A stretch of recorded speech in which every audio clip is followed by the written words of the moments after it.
સંખેડા પોલીસનો મોટો દરોડા.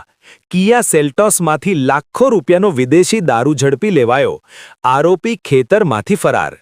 છોટાઉદેપુર જિલ્લાના સંખેડા પોલીસને મોટી સફળતા મળી છે. પોલીસ અધિક્ષક ઇમ્તિયાઝ શેખ અને મદદનીશ પોલીસ અધિક્ષક હર્ષ શર્માના માર્ગદર્શન હેઠળ જિલ્લામાં દારૂબંધીના કડક અમલ માટે સતત કાર્યવાહી હાથ ધરાઈ રહી છે. આ દરમિયાન સંખેડા પોલીસ સ્ટાફ વોચમાં હતો ત્યારે બાતમી મળી કે કાળી તલાવડી પાટિયા તરફથી કિયા સેલ્ટોસ કારમાં ભારતીય બનાવટનો વિદેશી દારૂનો જથ્થો ભરાઈ કેનાલ રોડ મારફતે ડભોઈ તરફ લઈ જવાઈ રહ્યો છે. પોલીસે વાહન રોકવાનો પ્રયાસ કરતા ચાલકે ગાડી લઈને ભાગવાનો પ્રયાસ કર્યો. પોલીસ દ્વારા પીછો કરવામાં આવ્યો હતો.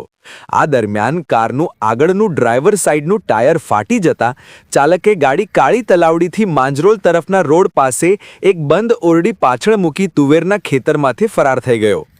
પોલીસે ગાડીની તપાસ કરતા તેમાં ભારતીય બનાવટનો વિદેશી દારૂના કુલ 1272 નંગ મળ્યા, જેની કિંમત ₹4,75,284 થાય છે.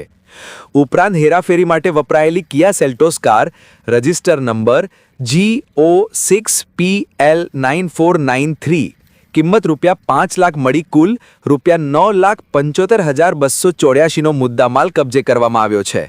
આ મામલે સંખેડા પોલીસે ગુનો નોંધી આરોપીની શોધખોળ શરૂ કરી.